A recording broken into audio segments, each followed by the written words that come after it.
have really made a big impact on the mandate of the 2024 Lok Sabha elections. Dr. Chaudhary, this of course, as we were discussing yesterday also on the show, that this is the sign of maturing democracy. Look what is happening in the parliamentary elections, and look what is happening in the states like Andhra Pradesh and Odisha. Another sign of our stupendous maturing democracy. Yeah, very true. Like we see that the Indian voters have really become very, very awakened, educated, more proactive and vigilant. So the primordial tendencies and orientation we used to influence the voters, that notion actually gone down. And secondly, when we say that 21st century is new India, is democracy which focuses on issues of development and governance, not populism. So populism has really receded to the background. One could see the impact on some of the regional parties which were banking on the support of these populist measures. The freebies haven't done well in some of those states where these were ruling. For instance, the case of Punjab. And secondly, I would also say that over the period, the voters have started making themselves well connected with the issues of governance and good governance. So this has brought about some sort of significant impact in some of the states which we see the figures which are coming out today. बिल्कुल. एक doctor Chaudhary ये भी कहा गया कि candidate के level पर जो है वो उस केस में जो है वो असंतोष बढ़ा कई जगह, और बीजेपी के लिए वो भी कई बार जो रुझानों में हम देख रहे हैं वो एक सेटबैक रहा है. देखिए वैसे तो ये असंतोष पीएम के लेवल पर या पार्टी के लेवल पर कम था, ये कैंडिडेट के लेवल पर कुछ ज्यादा हुआ है. हाँ, ये देखिए हमेशा जब भी राजनीतिक दल अपने अपने उम्मीदवारों को टिकट देते हैं तो वो अपना फीडबैक लेते हैं, इनपुट्स लेते हैं, उसके आधार पर वो निर्णय लेते हैं कि पार्टी टिकट्स किसको दिया जाए. विशेषकर जो भी राष्ट्रीय दल है, चाहे भाजपा है या कांग्रेस है, बाकी दल है, वो इस चीज को जरूर ध्यान में रखते हैं क्योंकि चुनाव में नंबर, संख्या का बहुत महत्व होता है. और जब संख्या की बात आती है तो कहीं ना कहीं विजेता अर्थात विनेबिलिटी भी बहुत इंपॉर्टेंट रोल प्ले करती है. लेकिन फिर आपको ये भी मानना पड़ेगा कि डेमोक्रेसी बहुत डाइवर्स है और इसमें बहुत सारे आंकलन हमेशा सांख्यिकी के आधार पर बहुत पुरजोर तरीके से प्रमाणित नहीं होते हैं. वो केवल चुनाव के माध्यम से ही पता चलते हैं. तो ऐसा कहा जा रहा है, जैसे कि इनपुट्स आ रहे हैं कि जो नवंबर दिसंबर में जो चुनाव परिणाम आए थे 5 राज्यों के, विशेषकर अगर हम 3 हिंदी हार्टलैंड को देखें, राजस्थान, मध्य प्रदेश और छत्तीसगढ़, तेलंगाना और एक नॉर्थ ईस्टर्न स्टेट, तो उसमें ऐसा लग रहा था कि जो परिवर्तन केंद्रीय सरकार ने, भाजपा ने किए हैं राजस्थान में, मध्य प्रदेश में और छत्तीसगढ़ में, शायद उसके उतने अनुकूल प्रभाव नहीं पड़ेंगे. तो वो असंतोष हो सकता है, होगा, मुख्यमंत्रियों को रिप्लेस करके नए मुख्यमंत्री को लाना. लेकिन इसको भी आप जनरलाइज नहीं कर सकते क्योंकि राजस्थान को छोड़कर मध्य प्रदेश और छत्तीसगढ़ के चुनाव परिणाम बहुत अनुकूल आए हैं. तो इस प्रकार का जो असंतोष है ये कोई जन असंतोष नहीं है. ये आपने बिल्कुल सही कहा, ये असंतोष जो है वो कहीं ना कहीं व्यक्ति विशेष पर, कैंडिडेट्स पर हो सकता है, शीर्ष नेतृत्व पर नहीं हो सकता है, मुझे ऐसा प्रतीत होता है. बिल्कुल सर. और लगातार जैसे कि हम डिस्कशन कर रहे हैं प्रो इनकम्बेंसी या anti incumbency, sir the era that we are living in, it's an era of multipolarity. There are diverse parties, there are regional satraps. Despite that, the NDA is clinching a majority after 3 successive terms. I mean, after 2 successive terms, and this is going to be the 3rd one. So ultimately, one would be compelled to say that this is about pro-incumbency and not really anti-incumbency. Yeah, when you say in terms of the number of seats which used to be projected when the election process actually began, so that might give an indication that it could be against the ruling government in some of the constituencies in terms of seats. However, when we see the successive elections, 3 consecutive Lok Sabha elections and BJP with the NDA getting mandate to govern, that shows that it is not anti-incumbency, it is pro-incumbency.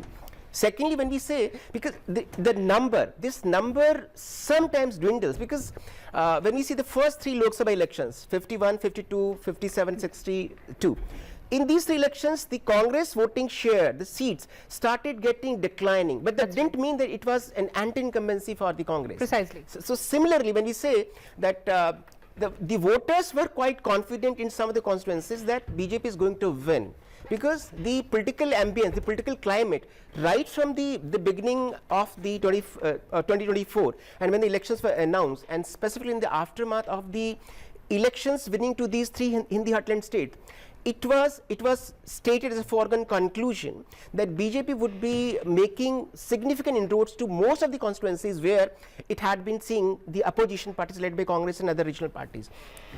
But the reluctance of the part of the voters, mostly in some of the metropolitan cities or urban centers, and the en bloc voting by other groups which I stated as the silent voters, which could be say the minority voters, could be the regional voters, could be the young voters, could be the disgruntled, dissatisfied voters.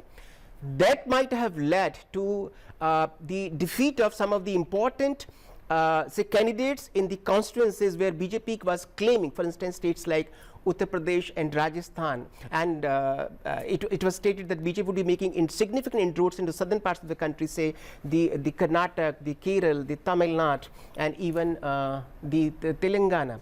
So based on these kinds of assumptions, one would say that it is nothing succeeds like success. So if BJP backs this majority as it is seeing, one could see that it's the strength of Indian democracy. And the most important indication of these elections, which are just the election trends and the results are showing, is that in such a parliamentary democracy, the strength depends not only the strength of the government but also of the opposition. So the first time in this past 18 Lok Sabha elections, one could see that both the government and the opposition are inching towards making this good governance as an important indicator for next 5 years.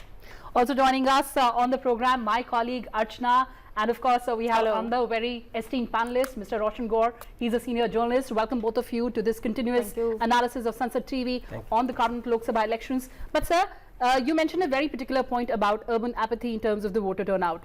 But I'd like to draw your attention, in fact, in the urban centers, the BJP seems to be doing very well. Yeah, that is true. But see, when you see all the urban centers, where this voting percentage vis-a-vis the rural centers, rural constituencies, has really gone down, not phenomenally but significantly. So that makes the point that there could be, say, on the one hand this urban apathy, and on the other hand we could say there was regional empathy. For instance, the results from Maharashtra, the results from Uttar Pradesh, or even from Rajasthan are making these kinds of projections that there was some sort of sympathetic waves for those candidates opposing BJP in these three respective states. Of course, the numbers are just trickling in. Yeah. We'll continue to analyze that. Archana? Yes, welcome in संसद TV. My self Archana Mishra. सबसे पहला सवाल आपसे कि आज 2024 के लोकसभा चुनाव का मैंडेट और रिजल्ट आ रहा है, तो जो 400 पार का आंकड़ा लेकर चला एनडीए, तो एक विश्वास जनता के बीच जाता है जब कोई आंकड़ा लेकर के कोई भी पार्टी चलती है.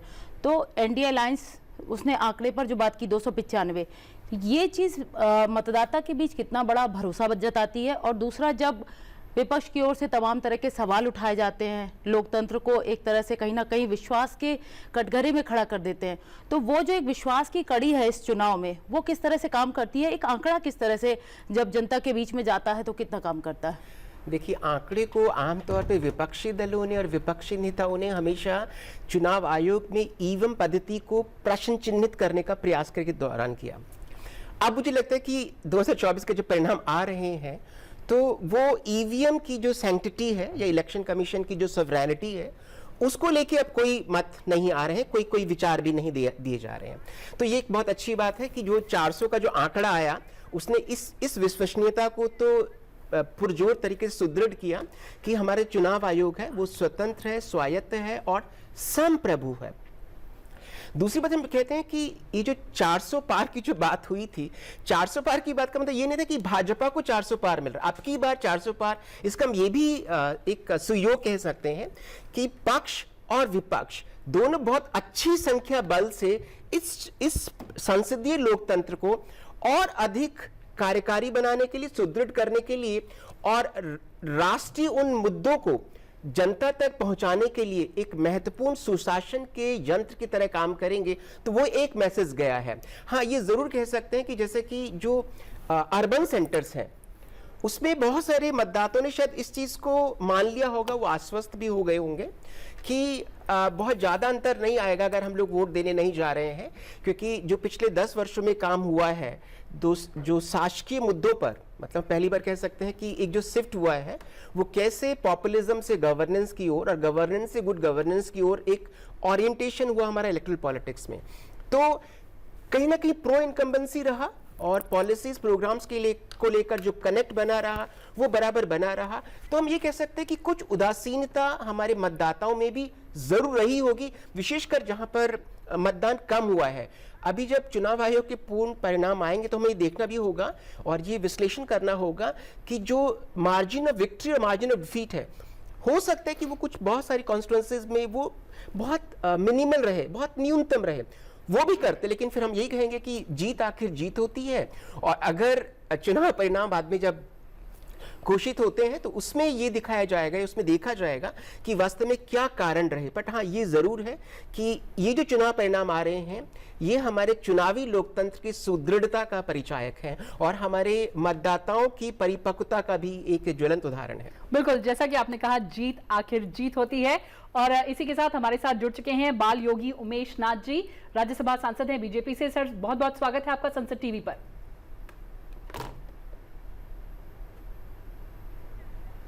बाल योगी जी, आशा करती हूं कि आप मुझे सुन सकते हैं, लेकिन जैसे कि अभी आंकड़े दिख रहे हैं, एनडीए बहुमत के पार है, किस तरह की प्रतिक्रिया, आखिरकार ये हैट्रिक हो जाएगी एनडीए की? बाल योगी जी।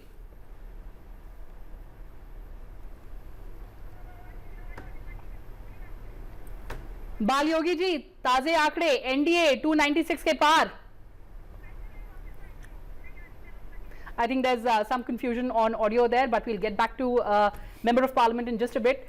रोशन गौर जी, आपसे समझना चाहूंगी, पहली प्रतिक्रिया आपसे लेना चाहूंगी कि किस तरह के ये आंकड़े जो आपके सामने आ रहे हैं, of course we are waiting for the final figures. What do you make out of these figures? NDA towards third victory, consecutive victory. हाँ, देखिए, ये तो ऐसा लग रहा है कि सरकार तो तीसरी बार एनडीए की बन रही है और जितनी उम्मीद है शायद उस उम्मीद से नंबर थोड़े से कम हो जाएंगे।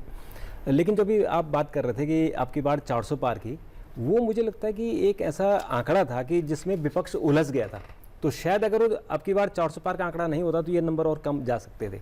तो जो अपोजिशन ने अपनी रणनीति बनाई वो इसी रणनीति में उलझी रही कि हम 400 पार को कैसे रोकें। तो इसलिए मुझे लगता है कि उनकी नंबर तो बढ़े हैं अपोजिशन के, लेकिन उस तरह से नहीं बढ़े जिस तरह से वो चाह रहे थे। जैसे वो बहुत उम्मीद कर रहे थे कि 295 अपोजिशन के आएंगे, तो वो तो हमें नहीं दिख रहे।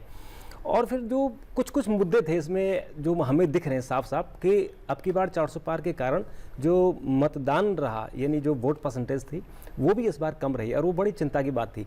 तो शायद लोग इसलिए भी घर से बाहर नहीं निकले कि तो सरकार तो एनडीए की ही बन रही है, तो ठीक है, फिर लोग घूमने फिरने चले गए। क्योंकि मैं उस दौरान काफ़ी मैंने मूवमेंट किया, मैं उत्तराखंड में था, उत्तर प्रदेश में, हिमाचल में, तो मैंने देखा कि लोग घूमने के लिए निकल गए थे, कि वोट डालने के बजाय लोग घूमने निकले थे। तो ये मुझे लगता है कि थोड़ा सा माइनस पॉइंट रहा। लेकिन तीसरी बार सरकार बन रही है तो एक जो उम्मीद कर रहे थे हम कि एक मजबूत सरकार बनेगी, तो मुझे लगता है कि 296 का जो अभी आप आंकड़े दिखा रहे हैं, तो मुझे लगता है कि मजबूत सरकार बनने के लिए काफ़ी है। बिल्कुल मजबूत सरकार बनने जा रही है। आपसे एक अहम सवाल कि अभी इंदौर की खबर आई कि वहां पर नोटा आगे चल रहा है, तो ये जो है कि मतदाताओं में उदासीनता और प्रतिशत भी कहीं ना कहीं शुरुआती 3 चरणों में कहा गया कि कम आया है, तो क्या मतदाताओं में, क्योंकि बंगाल में बहुत ही बम्पर वोटिंग हुई लेकिन आंकड़े जो है वो इंडिया अलायंस की तरफ जा रहे हैं, तो क्या इस तरह से आकलन लगाना और किस तरह से इन वोटों को, मतलब परसेंटेज को वोटों में, सीटों में कन्वर्ट किया जा सकता है, ये कितना परसेप्शन गलत साबित होता है कई बार? देखिए, पहले मैं इंदौर की बात करता हूँ। इंदौर में जो कांग्रेस का कैंडिडेट था उन्होंने विड्रॉ कर लिया था, तो इसलिए वहाँ दिक्कत हुई। फिर जो कांग्रेस के लोग थे उन्होंने फिर एक नारा दिया कि हम नोटा को वोट डालेंगे, क्योंकि उनका कैंडिडेट तो है नहीं, तो बीजेपी के खिलाफ उन्होंने वोट डालना था, नोटा को दिया। इसलिए वहाँ पे आप देख रहे होंगे कि नोटा को ज़्यादा वोट मिल रहा है। लेकिन चूंकि नोटा, हमारी जो अभी जो चुनाव पद्धति है उसमें नोटा का कोई गिनती नहीं होती, वो सिर्फ एक सिम्बॉलिक है कि नोटा है, तो इसलिए जो बीजेपी कैंडिडेट हैं वहाँ पर वो वहाँ जीत जाएंगे। जो आपने पश्चिम बंगाल की बात कही, असल में पश्चिम बंगाल में 1977 के बाद से, जब से वहाँ लेफ्ट पार्टी सरकार में आई है, तो वहाँ का जो कैडर वोट है वो जी जान से वोट डालता है, और वो कैडर वोट फिर शिफ्ट हो गया था टीएमसी को, और वो टीएमसी के फेवर में वोट डालता है। जो अभी तक हमें आंकड़े मिल रहे हैं कि टीएमसी के फेवर में ही उन लोगों ने वोट डाले हैं, और हिंसा भी वहाँ बहुत ज़्यादा होती है। तो बीजेपी और टीएमसी के बीच में काफ़ी हिंसा हुई है पिछले 3, 4, 5 महीनों में। अगर आप देख लें, खूब हिंसा हुई है और उसका हमने देखा कि दोनों तरफ से वोटिंग का परसेंटेज ज़्यादा रहा। हालांकि जो कन्वर्ट हुआ है वो टीएमसी की तरफ ज़्यादा दिख रहा है अभी, हालांकि अभी जो फाइनल फिगर बाद में आएंगे, लेकिन वहाँ जितना ज़्यादा वोट हुआ है वो ऐसा लग रहा है अभी शुरुआती दौर में कि वो टीएमसी को पड़ा है। लेकिन इस बार के 2024 के चुनाव में हिंसा बहुत कम देखने को मिली, चाहे छत्तीसगढ़ हो चाहे वेस्ट बंगाल हो। वेस्ट बंगाल में छुटपुट हिंसा, तो ये एक चुनाव आयोग की बड़ी उपलब्धि भी रही और कई ऐसी उपलब्धियां हैं, लेकिन उसमें एक हिंसा भी एक बहुत बड़ा मैटर है। देखिए, ये चुनाव आयोग के और हमारे जो सुरक्षा बल हैं उनकी बहुत बड़ी ये जीत है कि हमारी जो हिंसा है वो सिर्फ छुटपुट हिंसा, जो हम अभी बंगाल की बात कर रहे थे, वहाँ हुई है और वो भी कैडर की हुई है। जो टीएमसी का कैडर और बीजेपी का कैडर था, उनके बीच में हिंसा हुई है। लेकिन जो नक्सलियों में जो नक्सली क्षेत्र हैं वो जो हिंसा करते थे, इस बार बहुत कम हुई है, नाम मात्र की हुई है। तो ये हमारे लिए जीत है। कल आपने चीफ इलेक्शन कमिश्नर की प्रेस कॉन्फ्रेंस देखी होगी, उन्होंने भी इस बात का जिक्र किया और कहा कि इस बार जितनी स्मूथली इलेक्शन हुए हैं हमारे, वो मुझे लगता है कि अब तक जितने इलेक्शन हुए सबसे आसान और सबसे सफल इलेक्शन ये हुए हैं। हालांकि इसमें वोट परसेंटेज को लेकर बात हो रही है, पर समय और जो गर्मियाँ थी, क्योंकि मुझे ऐसा, मैं व्यक्तिगत तौर पर मानता हूँ कि 1 महीना देर से हुआ है इलेक्शन। ये अगर 1 महीना पहले हो जाता, अप्रैल में खत्म हो जाती, तो शायद वोट परसेंटेज भी बढ़ता। तो शायद गर्मी इतनी ज़्यादा हो गई थी तो एक दिन तो दिल्ली में 52 डिग्री तक चला गया था। But Dr. Chaudhary, as we're discussing about the urban apathy, we're discussing about pessimism, but we also need to remember that more than 64 crore voters turned out to cast their ballot. And of course, we've been talking about world's biggest democratic exercise. So certainly the credit also goes to the voters of this country. Yeah, of course, we need to focus on those voters who were very enthusiastic in terms of participation in the electoral process. And we also see that all the elections, for preceding 3 elections, one could see that Election Commission has actually projected these elections as the festivals of democracy, as one could see that the important caption which actually run these 2024 elections, Desh ka garv, Rashtriya Parv, Chunav ka Parv, Rashtriya Garv, which means that the elections have been seen, are been accepted by the voters as part of their festivity. So when you say it's a festivity, one could see that there could be reluctance in some section of the society, but not a holistic and comprehensive reluctance. And secondly, the reason why there was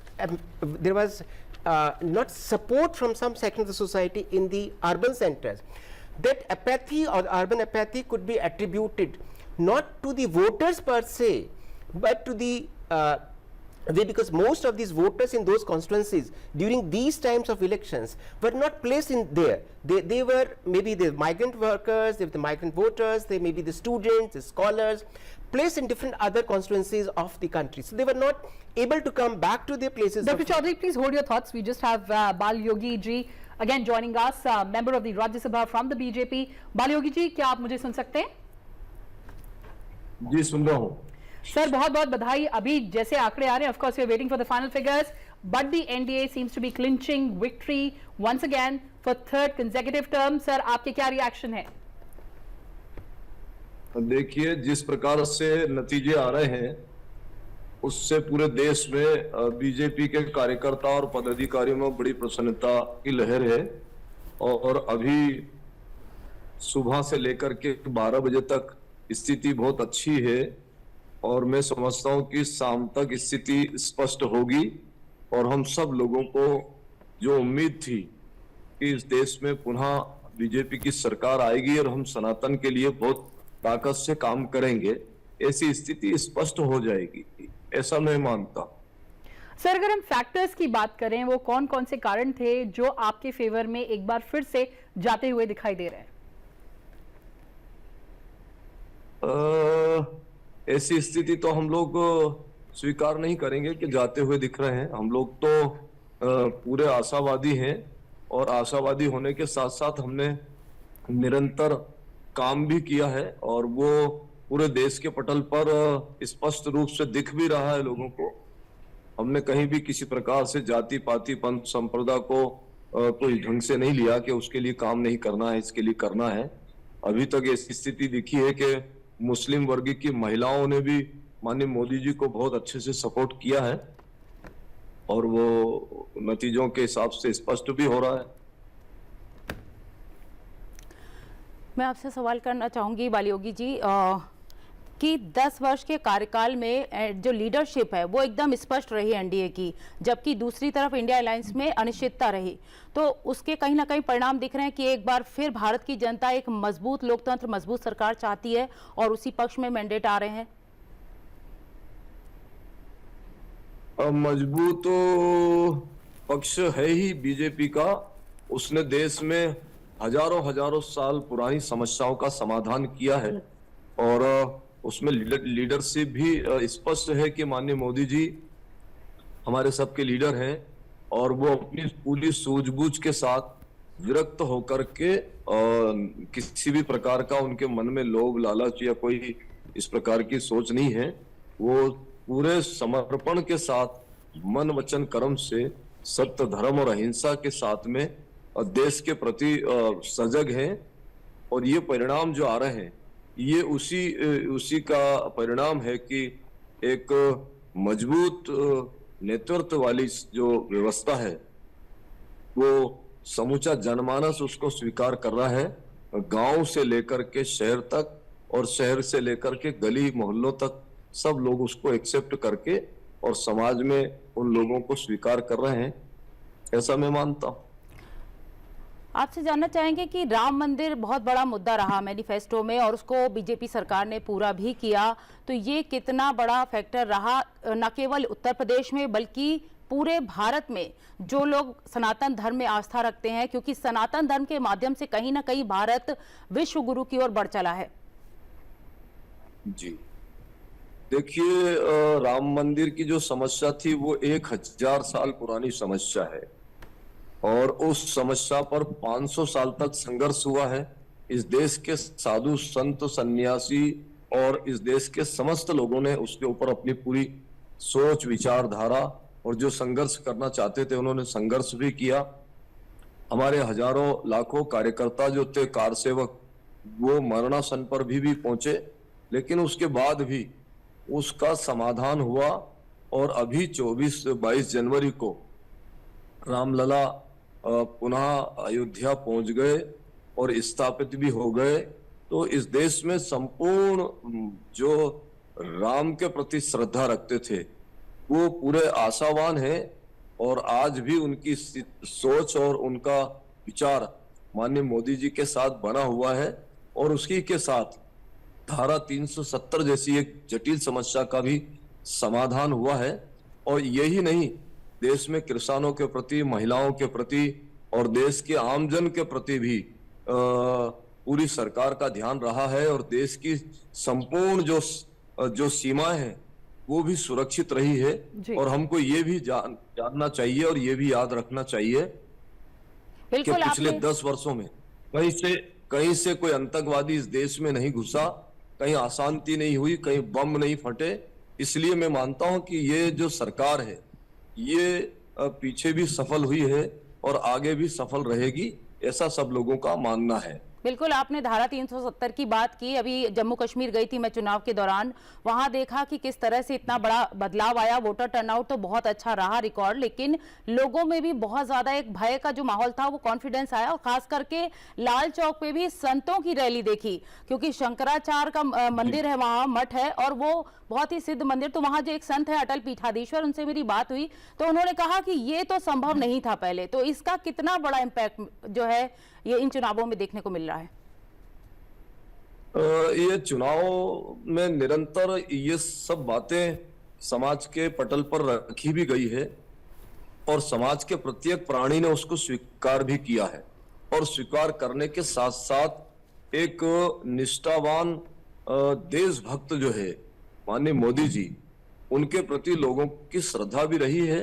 केवल दिखावा नहीं रहा है कि उन्होंने अगर समस्या का समाधान किया तो हम उनके साथ खड़े हैं, ऐसा कुछ नहीं है। लोग उनके साथ मन वचन कर्म से जुड़े हुए हैं। उनकी भावना जो देश के प्रति है, उस भावनाओं से इमोशनल होकर के समूचा जनमानस उनके प्रति श्रद्धावान है। और इस देश का कोई ऐसा पक्ष नहीं है, जाति पाति पंथ संप्रदाय और पत्रकार बंधु, लेखक, कवि, चित्रकार और इस देश में जो सफाई करने वाला हो या जूते पे पालिश करने वाला हो या किसान हो या मातृशक्ति हो, वो सब मिलकर के और इस देश के जो प्रधानमंत्री हैं, जिनको हम सब लोग इस पार्टी का मुखिया मानते हैं, उन्होंने जो देश में एक बहुत अच्छे से तरीके से काम करने का जो संकल्प लिया है, वो संकल्प पूरा भी हुआ और सब लोगों के मन पर एक अलग तरीके की छाप भी छूटी है। इसलिए मैं तो मानता हूं कि सब जितनी भी जो इस देश की समस्याएं थी उस पर कंट्रोल भी हुआ है और इस देश को विश्व गुरु की ओर ले जाने का भी पूरा सफल प्रयास निरंतर जारी है। और मैं समझता हूं कि सरकार हमारी बन ही रही है शाम तक, तो हम आगे भी इस क्षेत्र में बहुत अच्छा सा काम करके और लोगों को बहुत अच्छे से स्पष्ट इसका परिणाम देने का पूरा प्रयास करेंगे। बालयोगी जी, आपने बहुत ही महत्वपूर्ण बात कही कि जात पात से आगे बढ़कर आपकी पार्टी का फोकस रहा। लगातार हम ये चर्चा करते आए हैं कि एक नई बेनिफिशियरी क्लास इमर्ज हुई है, औरतें, किसान, पिछड़े, युवा। तो आपको लगता है ये जो बेनिफिशियरी क्लास है, जिसने ये जो पूरा जाति का लाबिरिंथ इस देश में रहा है, उसको भेदते हुए आगे बढ़ते हुए गुड गवर्नेंस और बेनिफिशियरी क्लास पर फोकस रहा है, जिसके कारण ये जो नंबर्स हैं वो दिख रहे हैं हमें? पहले की जो सरकारें थी उन्होंने यूज तो करना चाहिए था, लेकिन उन्होंने मिसयूज किया और मिसयूज का परिणाम यह आया कि इस देश में 70 साल के बाद भी लोग उनके प्रति इतनी श्रद्धा नहीं रख पाए जिस प्रकार से 10 साल में माननीय मोदी जी के प्रति लोगों की श्रद्धा और विश्वास जागा है। क्योंकि हमने देखा है कि हमारे यहाँ एक दूसरे का उपयोग करने की स्थिति बनी रहती है। परिवार में भी अगर कोई बहुत चालाक चतुर बच्चा होता है तो हम उसके प्रति पूरी श्रद्धा रखते हैं, लेकिन ये नहीं कि हम उसको मिसयूज करते रहें। तो हमारे यहाँ इस देश में बाकी लोगों ने छोटी छोटी जातियों को, अनपढ़ लोगों को, जो निरक्षर लोग हैं, जो गांव में निवास करते हैं, उनको हमने मिसयूज करके और केवल वोट डालने तक सीमित रखा। 5 साल में उनके पास केवल फोटो दिखाने के लिए उसी स्थिति में गए जब उनको वोटों की आवश्यकता थी। उसके बाद जीतने के बाद वहां का कोई भी कार्यकर्ता, कोई भी सामान्य नागरिक उस कैंडिडेट का नाम भी नहीं जानता है कि हमारे यहाँ से लोकसभा का चुनाव कौन जीता है, हमारे यहाँ से विधानसभा का चुनाव कौन जीता है, हमारे यहाँ के पंच का क्या नाम है, सरपंच का क्या नाम है। ऐसी स्थिति इस देश में घूमने पर पता लगी और आज की स्थिति में ऐसा लग रहा है कि जो आदमी ने 5 वर्ष के लिए वोट मांगे थे, उसने पूरी गली बस्ती और मोहल्ले में जाकर के पुनः उनका सम्मान भी किया, अभिवादन भी किया और उनका धन्यवाद देकर के ये कहा कि आपके आशीर्वाद से हम लोकसभा में पहुंचे हैं और हम आपके सारे कार्यों में से जो भी हमसे बन पड़ेगा वो सब करेंगे। क्योंकि इस देश में समस्याएं तो निरंतर बनी रहती हैं। कुछ समस्याएं 1 दिन की होती हैं, कोई 2 दिन की होती हैं, कोई 100 साल की होती हैं। तो समस्याओं का समाधान तो निरंतर करते ही आ रहे हैं, लेकिन लोगों की सोच बदलना चाहिए थी। तो वो सोच मैं समझता हूं कि अब 10 बरस 15 बरस में लोगों की सोच बदली है और उस बदलने का कारण ही ये रहा है कि राम मंदिर जैसी जटिल समस्या का समाधान करके और लोगों के हृदय पर जो एक राज करने जैसी स्थिति आई है, ऐसा मैं मानता हूं। बात आती है धर्म निरपेक्षता की। जब भी चुनाव आते हैं तो सभी राजनीतिक दल सभी धर्मों के लोगों को साधने में लग जाते हैं, लेकिन जब राम मंदिर का भव्य उद्घाटन हुआ उस वक्त जो जन सैलाब, जो भव्यता देखने को मिली पूरे हिंदुस्तान में, यहाँ तक कि विदेशों में भी कई जगह पर। तो आज अभी देखा जाए तो हनुमानगढ़ी में भी कुछ ऐसे मुसलमान महिलाएं आई, मुस्लिम महिलाएं, जिन्होंने कहा कि वो जय श्री राम बोलने से उनको कोई आपत्ति नहीं है और वो कहती हैं कि चाहे उनके खिलाफ कुछ भी किया जाए वो अगर समर्थन करेंगी मोदी जी का। तो क्योंकि ये कहीं ना कहीं 3 तलाक भी उसमें एक मुद्दा है, तो क्या आप मानते हैं कि ये जो धर्म की बात आती है तो राजनीतिक दल अलग अलग धर्मों को साधने में लग जाते हैं? और क्या प्रधानमंत्री को एक गार्जियन के तौर पर पूरे देश की जनता देखती है और उसका भी एक परिणाम है कि प्रधानमंत्री नरेंद्र मोदी जैसा ही नेतृत्व इस देश में जनता चाहती है? मैं आपके सामने प्रत्यक्ष रूप से हूं और प्रमाण की आवश्यकता नहीं है। मैं वाल्मीकि धाम पीठाधीश्वर हूं और मेरे ऊपर उन्होंने विश्वास जताया।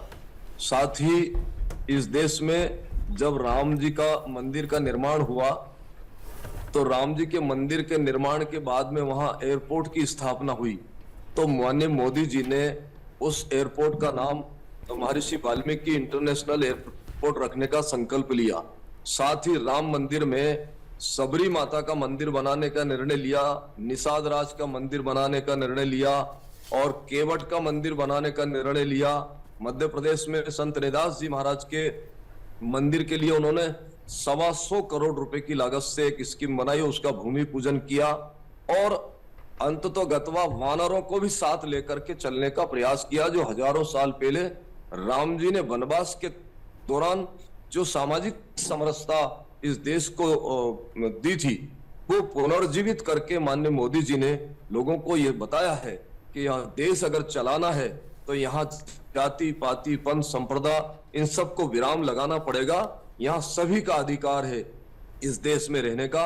जब सबका अधिकार इस देश में रहने का है तो पक्की बात है कि सबको साथ लेना पड़ेगा, सबको गले लगाना पड़ेगा, सबका विकास करना पड़ेगा, सबके भाव को समझना पड़ेगा। ये मैं समझता हूं कि एक बहुत सैकड़ों वर्षों बाद एक ऐसा प्रधानमंत्री आया है कि जिसने सबके भाव को समझा है, सबकी समस्याओं को समझने का प्रयास किया है और प्रयास में वो सफल भी हुए हैं कि वो समस्याओं का समाधान करने की स्थिति में है। और हम समझते हैं कि जैसे जैसे स्थिति बनती जाएगी समस्याओं का समाधान होता जाएगा और पूर्ण विश्वास है कि यह देश पुनः राम राज्य की तर्ज पर चलेगा और विश्व गुरु की तर्ज पर यह खड़ा हो गया है, ऐसा मैं मानता हूं।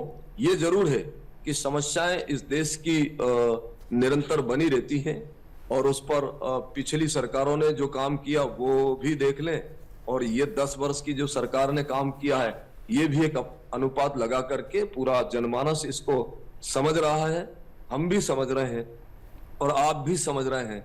और वही समझ का कारण है कि हम पिछले 10 वर्षों से सुख शांति और समृद्धि से इस देश में जी रहे हैं। कहीं किसी को गांव बस्ती शहर में किसी को कोई डर नहीं है, कोई भय नहीं है।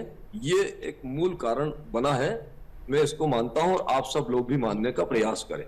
बिल्कुल बाल योगी जी, और इसके पहले हम अपनी बात को विराम दें आपके साथ चलते चलते आपसे जानना चाहूंगी, आपने कहा कि आपने एयरपोर्ट की बात की, तो जो इंफ्रास्ट्रक्चर पर इस सरकार का फोकस रहा है, जो अटल जी के जमाने से गोल्डन क्वाड्रिलैटरल की शुरुआत हुई और इस बार जो अनप्रेसिडेंटेड इंफ्रास्ट्रक्चर पर फोकस रहा है, चाहे फिर वो एयरपोर्ट हो, रोड्स हो, हाईवेज हो, उसका कितना असर आप देखते हैं जो वोटर के मस्तिष्क पर रहा?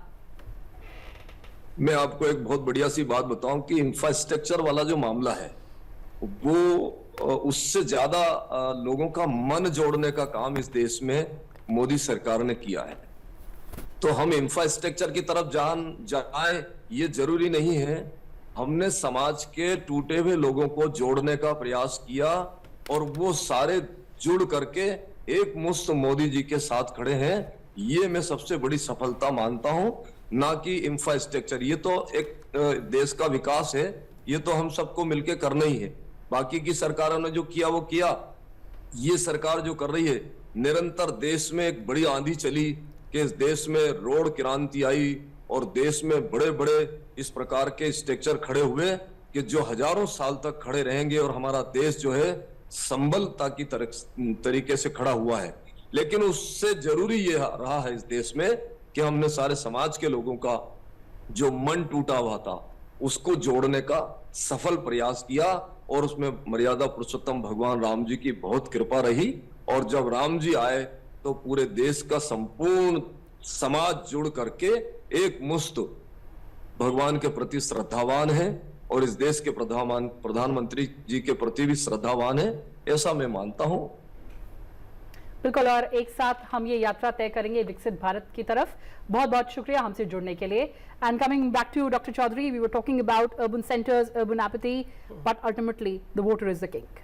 Yeah, that is true. And when we say that what was missing in this election in terms of when we say this urban apathy was there, so one could be that there were a number of young voters, the migrant voters who were not dropped in by the election commission because they were not placed in those constituencies where voting was taking place. So the election commission in itself, as well as these voters, they have to just make out a point how to come towards their constituencies, reaching their constituencies in terms of casting the votes during the process of election. And it was already decided, at least it was a 1.5 months long journey and the voters were quite knowing. But the problem is that in case of young students, and scholars who are placed in different parts of the say country in terms of universities placement. Examination period was going on, say March and April is the examination period. So despite their enthusiastic participation in the elections, they were not able to go back to their constituencies. For instance, place like Delhi, where lakhs and lakhs students are there, a large chunk of the students are from different parts of the country. Similarly, Jawaharlal Nehru University or Jamia Millia Islamia or IGNOU, similarly other universities across India. So the time of voting, so the examination might have been going there. So it was difficult for them to come back to their constituencies and cast their votes. This could be one of the important reasons. Second is about the problem with the migrant workers. Migrant workers, because of their own, say, the pressures from the employers, may not be getting the leave from their employers, not able to go back to their places because taking one day leave would be say getting their 1 day salary or 2 day salary is cut off. So this was another reason. So the election commission could have thought, maybe in the next years the election commission could have thought how to engage, how to rope in those people who wanted to cast their votes but unable to cast their vote because of these extraneous circumstances. बिल्कुल, रोशन गौर जी, आप भी मानते हैं इस बात को? कुछ मैं पूरी तरह से तो नहीं मानूंगा, लेकिन कुछ बात है कि जो लोग माइग्रेंट वर्कर हैं वो जब नौकरी के लिए बाहर आते हैं तो वापस अपने घर जाना, सिर्फ वोटिंग के लिए जाना, ये तो थोड़े उनके लिए दिक्कत हो जाती है। लेकिन जो मैंने ऐसे लोग भी देखे कि जो वोट डालने के लिए अपनी जगह गए, जैसे मैं उत्तराखंड में था और सेकंड फेज़ का महाराष्ट्र का इलेक्शन था, तो उत्तराखंड से कुछ लोग गए और अपना उन्होंने मुंबई में वोट डाला, तो ऐसे भी लोग थे। लेकिन जो मजदूर क्लास है उसके लिए मुश्किल हो जाता है पूरा परिवार को शिफ्ट करना, साथ लेके जाना। लेकिन फिर भी, और उसका हमें दिखा भी कि वोट परसेंटेज जो हम उम्मीद कर रहे थे, जो इलेक्शन कमीशन ने इस बार इतनी कोशिश की, सचिन तेंदुलकर के फ़ोन सबके पास आए और राजकुमार राव के फ़ोन सबके पास आए कि वोट, अपने जो वोटिंग अधिकार है उसका अब इस्तेमाल करो। लेकिन फिर भी हम ये कहेंगे कि वोट उतना कम नहीं हुआ, लेकिन ज़्यादा की उम्मीद थी उतना नहीं हुआ। लेकिन फिर भी जो हुआ अच्छा हुआ, और लोकतंत्र का ये फीचर होते हैं कि जो घटता बढ़ता रहता है। और हमने तो कई बार, जो हम 1952 से देखें, कई ऐसे मौके आए कि बहुत अच्छी वोटिंग हुई, कभी कभी बहुत कम हुई। हमने जम्मू कश्मीर में देखा 5% तक भी वोटिंग हुई है, और इस बार हमने देखा कि 54% वोटिंग हुई। तो ये लोकतंत्र का एक फीचर है। आपने 1952 का जिक्र किया, उसके बाद का ये सबसे लंबा चुनाव था, और इस चुनाव में चुनाव आयोग ने पूरा सुनिश्चित किया, पूरी मुस्तैदी के साथ, कि युवाओं, महिलाओं, बुजुर्गों का वोट अच्छे से पड़े, और जो असाध्य लोग थे उनको घर तक जाने की भी सुविधा की गई कि वोट घर से लिया जाए। तो आपको लगता है कि इस बार जो 64 करोड़ 20 लाख मतदाताओं ने वोट किया है, उसमें 31 करोड़, लगभग 31 करोड़ सिर्फ महिलाओं ने वोट किया, तो उसमें क्या, कौन कौन से वो फैक्टर रहे जिसकी वजह से महिलाएं इतना बढ़ चढ़कर बाहर निकली? देखिए, दो बातें हैं इसमें। एक तो आपने कहा कि इलेक्शन कमीशन ने बहुत कोशिश की, और इलेक्शन कमीशन की मैं दाद दूंगा कि उसने जिन बच्चों की उम्र 18 साल की हुई, यानी जो फर्स्ट टाइम वोटर था, उस पर फोकस किया। और उन्होंने जो 6 महीने पहले, यानी जिनको 6 महीने पहले जो 17.5 साल के थे और वो 18 साल के होने वाले थे वोटिंग के समय, उन पर भी फोकस किया कि वो भी वोट डाल सके, उनके भी उन्होंने तैयारी की थी। दूसरा, जो आपने महिलाओं की बात की, दरअसल इसमें प्रधानमंत्री नरेंद्र मोदी की जो स्कीमें हैं, जो उन्होंने एक अलग ही वोट बैंक तैयार कर दिया, जो महिलाओं को उन्होंने सेवाएं दी, जो उन्होंने उनको सुविधाएं दी, चाहे उज्ज्वला स्कीम हो, चाहे घर बनाने की योजनाएं हो, हर घर जल की योजना हो, तो उससे क्या हुआ कि महिलाओं का एक वर्ग ही बन गया, ये एक अपना ही वोट बैंक बन गया। ये वो वोट बैंक ने बढ़ चढ़कर हिस्सा लिया, और इसलिए सबसे ज़्यादा वोटिंग इसमें महिलाओं की बहुत ज़्यादा, जो हमने ऐसे स्टेट देखे हैं, ऐसे पोलिंग स्टेशन देखे हैं जहाँ महिलाओं का मत प्रतिशत पुरुषों से बहुत ज़्यादा है। अभी हम जब कल हमने देखा आपने कि जब चुनाव आयोग ने प्रेस कॉन्फ्रेंस की थी, उन्होंने बताया था कि कई जगह ऐसे थे जहां महिलाओं के वोट सबसे ज़्यादा पड़े। तो मुझे लगता है कि ये प्रधानमंत्री की जो मेहनत थी पिछले 10 सालों की, वो इसमें रंग लाई है। आपने योजनाओं का जिक्र किया, सीधे महिलाओं को कहीं ना कहीं वो प्रभाव डाल रही हैं। अगर विधेयक की बात करें तो महिला आरक्षण विधेयक भी पास हुआ, तो महिला नेतृत्व में भी आगे बढ़ रही हैं। तो क्या माना जाए, और 3 तलाक, ये भी एक बहुत बड़ा फैक्टर हुआ, तो क्या माना जाए कि महिलाओं को, ये भाजपा की जो सरकार है, एनडीए की सरकार है, इसमें ज़्यादा सिक्योरिटी, ज़्यादा भरोसा हो रहा है, इस वजह से बढ़ चढ़कर महिलाएं आगे आई हैं? देखिए, अगर आपको याद हो, जिसमें लॉकडाउन हो गया था और कोविड काल था, तो उस समय महिलाओं के खातों में 500 रुपये गए, वो 500 रुपये उस वक्त जब आपके पास कुछ नहीं था और जो शहरों में मजदूर काम कर रहे थे वो वापस अपने गाँव की तरफ लौट रहे थे, उस वक्त वो 500 रुपये बहुत काम कर रहे थे। फिर उज्ज्वला स्कीम गई, उज्ज्वला स्कीम में उनको मुफ्त गैस मिला, वो उनका हुआ। फिर जब घर बने, जब प्रधानमंत्री आवास योजना के तहत घर बने, तो उन लोगों को जो कभी सोच भी नहीं सकते थे कि झुग्गी से या जो उनके टूटे घर हैं उन घरों से वो एक पक्के घर में जा सकते हैं, तो ये जो एक कॉन्फिडेंस आया। और 3 तलाक बहुत बड़ा रोल अदा किया है। आपने कई जगह देखा होगा कि मुस्लिम महिलाओं ने बढ़ चढ़कर हिस्सा लिया, क्योंकि 3 तलाक का जो उनके सर पर 24 घंटे एक तलवार लटकी रहती थी, वो तलवार जो हटाई है वो बहुत बड़ा इस चुनाव में उसमें काम किया। मुस्लिम जो महिला वोटर थे उन्होंने बीजेपी को वोट डाला। वो कई जगह, अब जब हम इसका एनालिसिस करेंगे, जब फाइनल फिगर हमारे पास आएंगे तो ज़रूर इसका एनालिसिस होगा, वो ज़रूर आएगा। जो आपने विधेयक की बात कही, विधेयक पास हो गया है लेकिन उसे भी लागू होने में अभी समय लगेगा। लेकिन उससे पहले जो हमारे यहाँ जो पंचायती राज सिस्टम है, जो हमारे यहाँ जो नगर निगम है, उसमें 50% आरक्षण है। कितनी महिलाएं हमारी हैं जो राजनीति में आ गई हैं, जो पंचायत से आई हैं, नगर निगम से आई हैं, और आज वो विधायक हैं या सांसद हैं, तो नेतृत्व में तो लगातार उनका इजाफा हो ही रहा है। तो मुझे लगता है कि सरकार की स्कीम है। Absolutely. Let's just deconstruct all those data points layer by layer, Dr. Chaudhary. First, let's talk about housing, Awas. I think it has been the biggest game changer as far as the BJP, the benefit to the BJP is concerned. And of course, when we talk about the role of women, of course, you own the property when it is registered on the name of the woman in your family. I think that was a big sway for the BJP. Yeah, that's a great turning point. One could see this kind of change in 2019 elections as well. That's right. Where women as the beneficiaries started making increasing participation, not only in the panchayat elections or assembly elections, but as the leadership change could be seen from the women perspective in 2019 elections as well. And when this was announced by the Honorable Prime Minister that a new focus would be given to the housing sector, Yes. if the government comes back to power in 2024, that has also made a significant, say, transformation in terms of enlisting participation of the women. And we must also realize that women are the real household because they are taking care of the households. So their keen interest in participation, their keen interest in representation, and I would also say that one could see 2024 elections where besides participation, representation of women, they are also seeing a kind of an integration of women towards the electoral process. So increasing participation.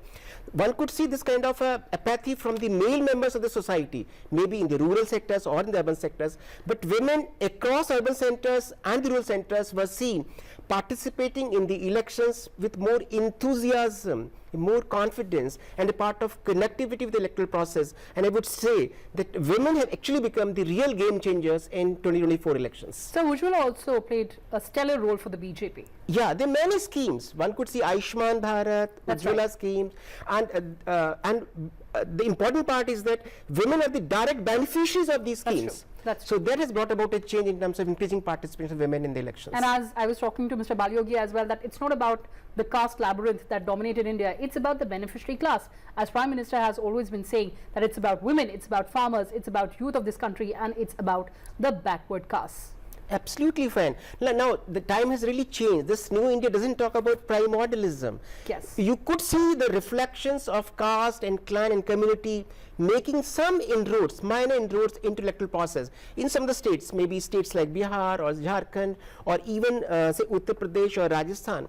But broadly speaking, in a holistic manner, these primordial identities do not make much headway in the electoral process. And when you see the issues of development governance are being realized by these beneficiaries, by the young voters, the new voters, one could see that the era of populism and primordialism actually gone back, and issues of governance and good governance are now making important headways into these new voters and the young voters. And I'm also reminded of what late Mr. Arun Jaitley said, that pre-2014 it was an anti-incumbency vote.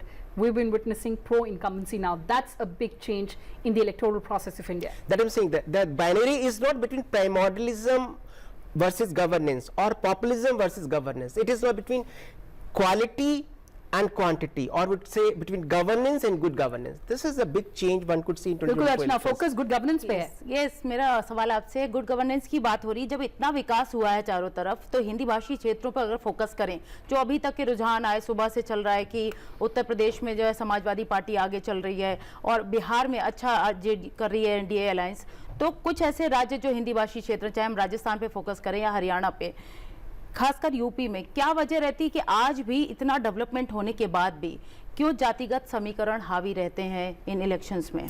देखिए, एक तो हमें इस चीज़ को ध्यान रखना पड़ेगा कि जातिगत समीकरण है वो कहीं आंशिक तौर पे कुछ कुछ विधानसभा क्षेत्रों में, कुछ कुछ संसदीय क्षेत्रों में या कुछ कुछ आधारित क्षेत्रों में, लोकल एरियाज में प्रभावी हो सकते हैं, लेकिन वो बहुत महत्वपूर्ण भूमिका नहीं निभा पाते हैं।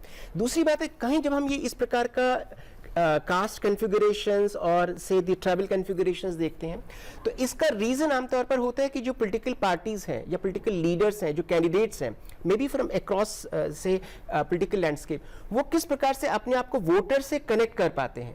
लेकिन आज का जो वोटर है वो बहुत से सक्रिय है, बहुत समझदार है, वो बहुत अवेकेंड है, जागरूक है, तो वो इन सब चीज़ों को बहुत आसानी से देखता है। लेकिन जो बहुत इंपॉर्टेंट पार्ट होता है कि अब कौन सा पॉलिटिकल पार्टी अपने मतदाता के साथ अपने कनेक्ट को बनाए रखता है और उसको इससे विश्वास दिला सकता है कि मैं एक अच्छा गवर्नेंस लेकर आ सकता हूं। जो रूलिंग पार्टी है, जो विपक्ष पार्टी है, जो दूसरी पार्टी है, वो उस प्रकार का परिवर्तन लेकर नहीं आ सकती जिस प्रकार का परिवर्तन मैं देख सकता हूं। तो ये कहीं ना कहीं रहता है और यही कारण है कि कुछ कॉन्स्टिट्यूएंसीज में जरूर आपको लगता हो कि कास्ट या कम्युनिटी थोड़ा सा सिग्निफिकेंट रोल प्ले कर रही है, बट वो सिग्निफिकेंट रोल कभी डिसाइसिव रोल नहीं हो सकता है। हाँ, अगर हम इन 2-3 राज्यों की बात करें जिसके भी आपने जिक्र किया, उत्तर प्रदेश है, राजस्थान है, इसमें जरूर लग रहा है कि कुछ जो पॉलिटिकल ट्रांसफॉर्मेशंस हुए हैं, कैंडिडेट्स का जो सिलेक्शन हुआ है, आइडियोलॉजिकल इश्यूज है या डेवलपमेंटल इश्यूज है, वो उस हद तक मतदाता को कन्विंस कर पाने में ये राजनीतिक दल शायद उतना सफल नहीं हो पाए होंगे जितना कि उनको होना चाहिए था। एक महत्वपूर्ण बात है कि इस बार का लोकसभा चुनाव, उसमें 15 मुख्यमंत्रियों के लिए पहला चुनाव था, तो ये कितना इम्पैक्ट किया, क्योंकि कहीं ना कहीं सारे जितने भी मुख्यमंत्री हैं उन्होंने भी बहुत रैलियां की, प्रचार किए, और उसका बहुत बड़ा असर देखने को हर राज्य में मिल रहा है। तो ये कितना नया लगता है, और जैसे रिशफल की बात आती है तो कितना ज़्यादा इम्पैक्ट करेगा 2024 के ये परिणामों को? देखिए, अगर हम 2019 का इन 5 विधानसभाओं का चुनाव देखें, विशेषकर राजस्थान, छत्तीसगढ़ और मध्य प्रदेश का, तो 2019 में भाजपा की स्थिति बहुत अच्छी नहीं थी। इन 5 राज्यों में से 3 राज्यों में भाजपा की सरकार नहीं बन पाई थी। लेकिन 2019 का चुनाव आपने देखा होगा कि वहाँ पे वोटर्स ने भाजपा को समर्थन किया था लोकसभा के अंदर। तो 2018 में चुनाव हारे हैं विधानसभा का, लेकिन 2019 में चुनाव जीते हैं लोकसभा का। सिमिलरली अगर हम 2024 को देखें तो भाजपा ने इन 3 राज्यों में बहुत अच्छी बढ़त बनाई और वहां सरकार बनाई, लेकिन इसका परिणाम लोकसभा में होगा ये शायद भाजपा नेतृत्व ने भी नहीं एहसास किया था। लेकिन मध्य प्रदेश में आप देखेंगे और छत्तीसगढ़ हम देखेंगे, दोनों जगह भाजपा की पोजीशन, एनडीए की पोजीशन बहुत अच्छी है। केवल राजस्थान एक ऐसा जहां पे हमें ऐसा लगता है कि जो प्राइमोरियल आइडेंटिटी, जिसको अपने कास्ट आइडेंटिटी कहा, उसका कुछ क्षेत्रों में, विशेषकर अगर हम राजस्थान को लें तो जो पश्चिमी भाग है राजस्थान का, उसमें कहीं ना कहीं एक ऐसा समुदाय है जो अभी भी अपने आप को कांग्रेस के साथ जुड़ा हुआ मानते हैं। और जो सत्ता परिवर्तन राजस्थान में हुआ 2023 के विधानसभा चुनाव में, शायद ऐसा होगा कि नए मुख्यमंत्री ने, नए नेतृत्व ने उन पर उस प्रकार का विश्वास, उस प्रकार का सहयोग, उस प्रकार का कनेक्ट बना पाने में वो उतने सफल नहीं रहे होंगे। तो ऐसा लगता है कि राजस्थान में जो 25 में से 25 सीटें, 24+1 सीटें भाजपा को मिली थी, अभी आंकड़ों से ऐसा नजर आ रहा है कि शायद वहां पर वो 25/25 वाला आंकड़ा नजर नहीं आ रहा है। तो that could be one of the reason. दूसरा, अगर हम उत्तर प्रदेश को देखें, उत्तर प्रदेश में मुझे लगता है कि जो शीर्ष नेतृत्व है और जो राज्य नेतृत्व है, उन्होंने बहुत काम किया इन पिछले 10 वर्षों में। लेकिन पता नहीं क्यों ऐसा लग रहा है कि जैसे जो साइलेंट वोटर्स का जो कॉन्सेप्ट मैंने बोला प्रारंभ में, कि वो जो एन ब्लॉक वोटिंग है, जो कहीं ना कहीं साइलेंट वोटर्स में हमें अल्पसंख्यक वर्ग में भी नजर आई, क्योंकि उत्तर प्रदेश में एक बहुत बड़ी संख्या है, विशेषकर उन बड़े कॉन्स्टिट्यूएंसीज में जहां पर उनका एक विशेष प्रतिनिधित्व रहा है।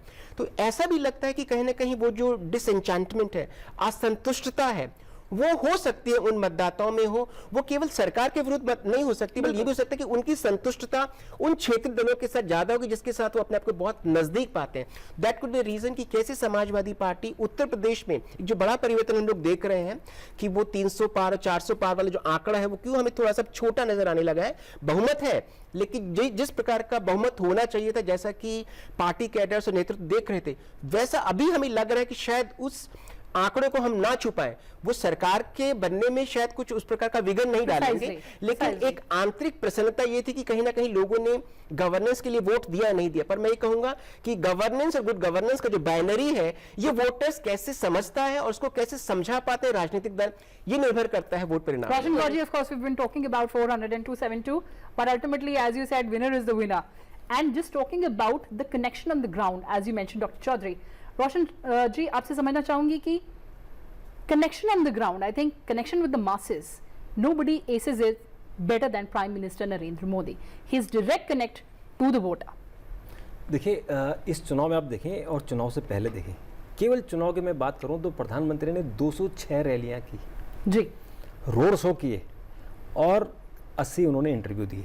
ये सब क्या है? कनेक्शन है बिल्कुल कि आप खुद फील्ड में उतरते हैं, लोगों से मिलते हैं, लोगों की बातें सुनते हैं और फिर लोगों का जो मन स्थिति है उसको आप पढ़ते हैं, उसके हिसाब से फिर आप अपने एजेंडा और जो आपका जो थीम होता है उसको आप चेंज करते हैं। आप देखिए, प्रधानमंत्री ने जो फेज़ 1 में जो बातें कही और फेज़ लास्ट तक वो उन बातों में वो ऐड ऑन करते चले गए कि मेरा वोट बैंक कैसे मुझसे जुड़ेगा। और ये मुझे लगता है कि ये उनकी खूबसूरती है, ये उनकी अच्छाई है कि वो लोगों को डायरेक्ट अपने आप से जोड़ते हैं। और यही मुझे लगता है कि तीसरी बार ऐसा, क्योंकि हमने पंडित नेहरू को देखा था कि लगातार 3 बार वो प्रधानमंत्री बने थे और हम अब दूसरी बार ऐसा देख रहे हैं कि लगातार तीसरी बार प्रधानमंत्री मोदी बनने वाले हैं, इसलिए कि वो लोगों से मिलते चले गए, जुड़ते चले गए, वो लोगों की चीज़ों को समझते, लोगों की जो समस्या है उसको कैसे हम सॉल्व करें। तो मुझे अब तक जो समझ आ रहा है, ये जो फाइनल आंकड़े क्या होंगे ये तो बात की बात है, लेकिन अभी तक मोटे तौर पर ये लग रहा है कि तीसरी बार वही प्रधानमंत्री बन रहे हैं। मेरा सवाल आपसे है कि प्रधानमंत्री एक विश्व में लोकप्रिय नेता हो चुके हैं, तो जब वो मुख्यमंत्री थे गुजरात में, वो मॉडल लेकर के पूरे देश में चले, आज कहीं ना कहीं कामयाब है और तीसरी बार एक रिकॉर्ड मेंटेन कर रहे हैं। तो क्या ये लोकप्रियता जो है वो यूथ में बहुत ज़्यादा है, वो भी एक फैक्टर काम किया है इस बार के चुनाव में, और खास करके जो फर्स्ट टाइम वोटर है, क्योंकि कई जगह सुनने में आया कि उनको मतदाताओं को अपना कैंडिडेट पसंद नहीं है लेकिन उनको प्रधानमंत्री पसंद है, इसलिए वोट जो है बीजेपी को जाएगा। मैं भी लगभग 6 राज्यों में मैंने चुनाव कवर करने के लिए गया, तो ये चीज़ मैंने भी देखी कि उनको अपने कैंडिडेट का नाम पता नहीं है। उनको क्या है कि मुझे कमल का फूल या प्रधानमंत्री को वोट डालना है, और खासकर जो फर्स्ट टाइम वोटर था उसके मन में ऐसा था कि मैं देश निर्माण के लिए वोट डाल रहा हूँ, उसको देश की बहुत समस्याओं के बारे में पता नहीं है। लेकिन वो जब उसे पूछ रहे हैं कि आप किसको वोट डालेंगे, तो कहता है कि मैं तो देश के लिए, राष्ट्र निर्माण के लिए वोट डालूंगा। तो नया बच्चा जो 18 साल की उम्र में अभी प्रवेश कर रहा है, वो इस तरह की बात कर रहा है, तो वो मुझे लग रहा है कि जो फर्स्ट टाइम वोटर है वो दिख रहा है हमें कि अगर बीजेपी बहुत ज़्यादा, तीसरी, मैं बार बार इसलिए कह रहा हूँ कि जो थर्ड टाइम है इसमें एंटी इनकम्बेंसी होती है, और एंटी इनकम्बेंसी में आप अपने इस पायदान पर टिके रहे, ये बहुत बड़ी बात होती है। तो मुझे लगता है कि जो फर्स्ट टाइमर वोटर है, जो युवा वोटर है, जो 35 साल से कम वाला है, वो बीजेपी को ज़्यादा गया होगा। मोदी के परिवार की बात आती है, अपोजिशन ने भी बहुत सारी बातें उठाई, तो उसके बाद जो एनडीए समर्थक थे वो मोदी का परिवार में उन्होंने अपनी टैगलाइन भी लेके चलने लगे और बोले हम सब मोदी का परिवार हैं। तो बच्चों से जिस तरह से कनेक्ट करते हैं प्रधानमंत्री, कहीं ना कहीं लोग वो पुरानी तस्वीर जो देखते हैं कि जवाहरलाल नेहरू और बाल दिवस, वो सारी चीज़ें, क्या प्रधानमंत्री में वो सारी चीज़ें अभी दिखाई पड़ती हैं, और क्या उस तरफ एक कहीं ना कहीं जो पुराना रिकॉर्ड था वो टूटा है, जो एक लोगों ने एक बना रखा था कि नहीं वो जो टाइम था गांधी परिवार का, वो सारी चीज़ें टूट करके अब कहीं ना कहीं प्रधानमंत्री की लोकप्रियता उसी दिशा में है, और परिवारों के घर घर तक, छोटे छोटे बच्चे, उनसे पूछो कि देश का प्रधानमंत्री कौन है, तो छोटे बच्चों को भी पता है कि प्रधानमंत्री नरेंद्र मोदी है। तो ये जो आज डिजिटल के ज़माने में एक कैंपेन भी बहुत काम करता है, वो कितना ज़्यादा काम किया इस चुनाव में खासकर? देखिए, अभी जो डिजिटल का युग है जैसा आपने कहा, और हर बच्चे के हाथ में या हर युवा के हाथ में मोबाइल है, तो वो टीवी चैनल और जो अखबार हैं, अब वो अखबार नहीं पढ़ते, वो जो भी कुछ उनको देखना होता है अपने लैपटॉप में या मोबाइल स्मार्टफोन पर देखते हैं। जो प्रधानमंत्री की लोकप्रियता की बात है, आप देखिए कि जब हमारे देश में या विदेश में या ओलंपिक गेम होते हैं, तो प्रधानमंत्री गेम में, खेलों में जाने से पहले खिलाड़ियों से मिलते हैं, और जो वो जीत कर आते हैं या हार कर आते हैं उनसे जरूर मिलते हैं, उनका हौसला अफजाई करते हैं। तो वो सब लोग अपने आप को जोड़ते हैं कि प्रधानमंत्री ने हमारा हौसला अफजाई की। जो आपने बाल दिवस की बात कही वो पुरानी बात हो गई है। अभी देखिए कि बाल दिवस किसी पर्टिकुलर इंस्टांस पर होता था कि इंदिरा गांधी जी को चिट्ठी लिखी थी तो बाल दिवस हो गया, लेकिन अब देखिए कि बाल दिवस कब हुआ कि जब गुरु तेग बहादुर जी के बच्चे, जो साहबजादे जिनको फांसी लगी थी, छोटे छोटे बच्चों को, उन बच्चों की याद में अब बाल दिवस मनाया जा रहा है, वीर बाल दिवस मनाया जा रहा बिल्कुल। है। तो ये भी कनेक्ट हुआ है कि एक समाज से उन्होंने उसको जोड़ा है।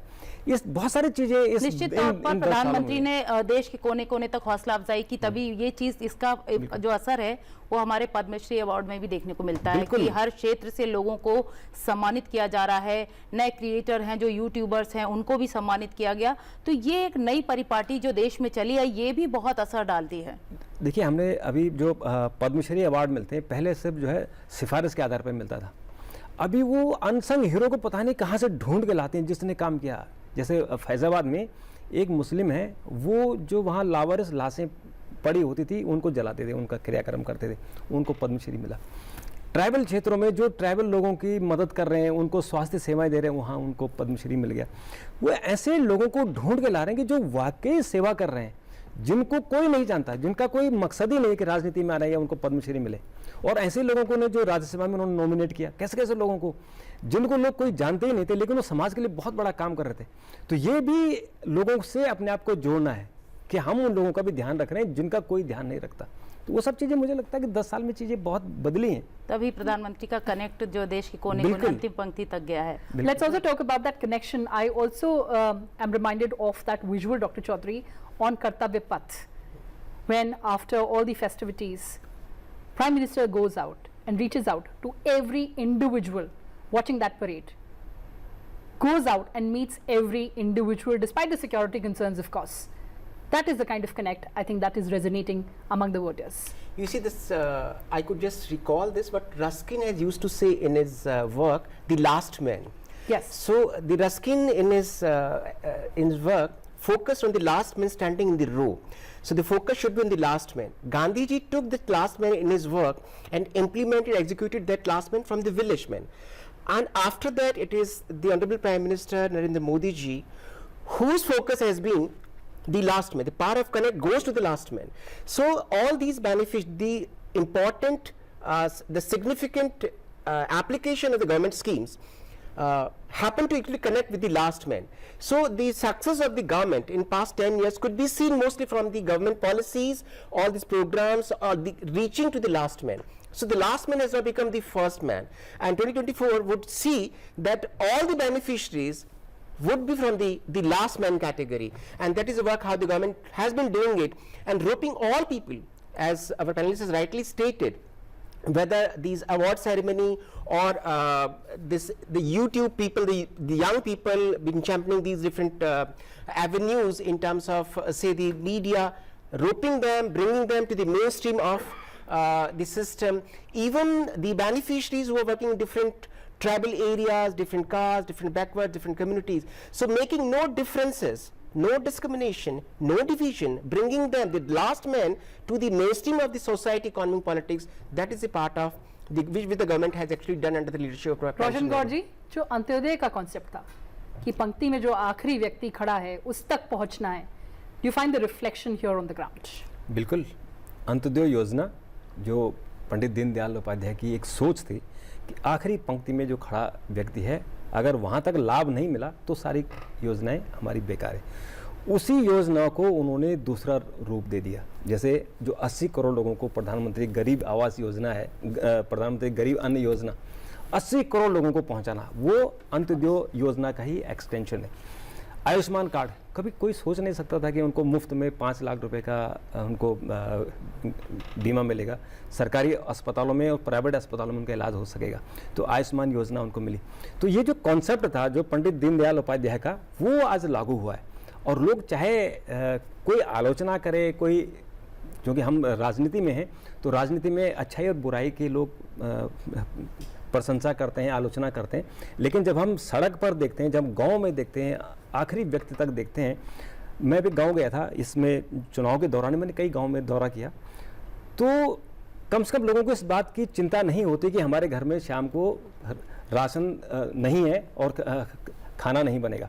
इसका मतलब कि जो 5 किलो राशन लोगों को दिया जाता है वो सबके घर में भरा पड़ा हुआ है, और बाकी लोग फिर अब तलाश कर रहे हैं कि भाई काम कुछ अच्छा मिल जाए तो कुछ और इनकम हो जाए, लेकिन घर में चूल्हा जलेगा इसकी गारंटी है, और उज्ज्वला स्कीम में मिली हुई है तो गैस भी है। तो ये चीज़ें हैं जो लोगों को निश्चिंत करते हैं, और लोगों की इनकम जो हमारा देश का देखिए जीडीपी बढ़ रहा है, जब सारी दुनिया में घट रही है, अभी हमारा है कि इस अगले जो हमारा करंट फाइनेंशियल ईयर है 8.2% होगा, Of course. और हमारी जो पर कैपिटा इनकम है वो बढ़ रही है। तो अल्टीमेटली हमारा देश ग्रो कर रहा है और पूरी दुनिया इस बात को देख रही है। तो ये इसलिए कर रहा है कि वो जो आखिरी व्यक्ति है उसकी भी आमदनी बढ़ी है। Absolutely. And before we come to the economic credentials of this government, sir, of course, we've been talking about free ration. A century in a crisis COVID, a country like India, 1.4 billion people, we could, of course, cross that because of these kinds of schemes that could reach people within the realms of their houses. So that is quite right, because under the COVID crisis, one could see most of the Western countries, developed countries, started tumbling down. Not And like that- faltering, Yeah. absolutely. And as diverse and as large a country like India, we Yeah. successfully came out of it. Yeah, and the important reason was not only initiatives by the government, but also the connect, the cultural connect with the people, the last man which we are just discussing, of the government, of Prime Minister, with the last man, with the common man, that made us coming out of this kind of crisis. So taking opportunities out of adversity, this is what we just try to get Yes. it as part of COVID sir crisis मेरा by the एक सवाल government. है आपसे कि भ्रष्टाचार को लेकर के बहुत बातें होती हैं, और जितने भी राजनीति में अपराधीकरण और भ्रष्टाचार की बातें बहुत पहले से होती आई, जिनका भी चार्जशीट फाइल हो गई या जिन पर भी किसी तरह का अपराध है और उसके बाद भी वो कैंडिडेट है, तो वो कितना बड़ा असर डालता है चुनाव में? क्योंकि आम आदमी पार्टी जब आई थी सत्ता में तो वो कह के आई थी कि भ्रष्टाचार के खिलाफ आई, लेकिन बहुत बड़ा कोई जादू कर नहीं पाई दिल्ली में, और कहीं भी उसका ऐसा कुछ दिख नहीं रहा है सर। तो इंडिया अलायंस को आम आदमी पार्टी के साथ आना, ये कितना, खासकर कांग्रेस के लिए कितना ज़्यादा ये असरदार रहा, और कहीं कुछ इसका असर एनडीए के खिलाफ कहीं कुछ दिखता है आपको? देखिए, अगर आप दिल्ली और पंजाब का चुनाव विश्लेषण करें तो मुझे लगता है कि ये बात समझ आ रही होगी कि आम आदमी पार्टी जो केवल भ्रष्टाचार के आधार पर एक वैकल्पिक राजनीति लेकर दिल्ली में आई और पंजाब में गई, तो जो असंतोष है आम आदमी पार्टी को लेके पंजाब में, विशेषकर पंजाब में और दिल्ली में, वो कहीं ना कहीं अब चुनाव परिणाम में नजर आ रहा है। जितनी भी कार्रवाई हुई है करप्शन को लेके, उसमें उनके मुख्य जो मंत्री हैं वो भी जेलों में चले गए हैं। इंपॉर्टेंट पार्ट क्या है करप्शन को लेके, करप्शन को भारतीय राजनीति में बिल्कुल अलग से देखा नहीं जा सकता है। प्रथम लोकसभा चुनाव से लेकर अब तक करप्शन, हम ये कह सकते हैं कि करप्शन एक बिंदु रहा है, वो खत्म नहीं हुआ है, लेकिन उसका प्रभाव पिछले 10 वर्षों में बहुत कम होता चला गया है। और अगर ये सरकार रहती है तो जहां पे करप्शन कभी कभी संस्थागत हो गया था, इंस्टीट्यूशनलाइज हो गया था, अब करप्शन पे बहुत कड़ी कार्रवाई होती है। इसलिए अब करप्शन के जो केसेस हैं, जहां जहां करप्शन केसेस नजर आते हैं वहां पे मुझे लगता है कि सरकार बहुत तत्परता से कार्य करती है और करप्शन के केसेस बहुत हद तक कम हुए हैं। और आम जनमानस को मुझे लगता है कि करप्शन ने उतना प्रभावित नहीं किया है जितना कि अफेक्ट उन्होंने उन लोगों को की जो पॉलिटिकल लीडरशिप के अंदर पाया जाता है। बिल्कुल उम्मीद की जा रही है कि शाम